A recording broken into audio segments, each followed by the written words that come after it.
തന്നെ മനസ്സിലായിട്ടുണ്ടാവും ഇന്നത്തെ നമ്മുടെ ടെന്റ് എന്ന് വെച്ചിട്ടുണ്ടെങ്കിൽ ഒരു കാർട്ടിന്റെ ഉള്ളിലാണ്. അതായത് ടെന്റ് കാർട്ടാണ് നമ്മൾ ചെയ്യാനായിട്ട് പോകുന്നത്. അപ്പൊ നമ്മുടെ ഫ്രെയിം കാണുമ്പോൾ നമുക്ക് അറിയാനായിട്ട് പറ്റും നമ്മൾ എടുത്തിരിക്കുന്ന ഈ ഒരു വലിപ്പം എന്ന് വെച്ചിട്ടുണ്ടെങ്കിൽ ഏകദേശം 6.5 അടി നമ്മുടെ ഫ്രെയിം ചെയ്തിരിക്കുന്നത്. കാരണം നമ്മുടെ ടെന്റിന്റെ വലുപ്പം വരുന്നത് 6.5 അടിയാണ്. നമ്മുടെ ഫ്ലൈവുഡ് സെറ്റ് ചെയ്യുന്നതിന് മുമ്പ് നമ്മുടെ മോട്ടർ നമ്മൾ വെക്കുകയാണ്. ഈ മോട്ടർ നമ്മൾ മുമ്പും കണ്ടിട്ടുണ്ടാവും, ഗിയർ മോട്ടറാണ്, 12 വോൾട്ടിൽ വർക്ക് ചെയ്യുന്നത്. ഇനി നമ്മുടെ ഫ്ലൈവുഡ് നേരായി തിരിച്ചിട്ടോ.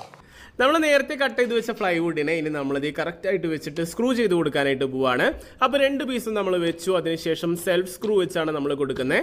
അപ്പോൾ അങ്ങനത്തെ നമ്മൾ വെച്ച ടെന്റ് എടുത്ത് നേരെ ഇതിന്റെ മുകളിൽ സെറ്റ് ചെയ്യാനായിട്ട് പോവാണ്. അപ്പോൾ ഹാൻഡിലൊക്കെ ഇപ്പൊ അതിന്റെ ഉള്ളിൽ പെടും, അതൊരു പ്രശ്നമല്ല. അത് നമ്മൾ സെറ്റ് ചെയ്യൂട്ടത്. ഓടിച്ചോട്ടെ പ്രവണേ, ഓടിക്കാൻ പോവാണേ. നമ്മളുടെ ടെന്റ് കാർട്ട് നല്ല അടിപൊളിയായിട്ട് നീങ്ങുന്നുണ്ട്. ഏടാ നല്ല രസമായിട്ട് പോണല്ലേ.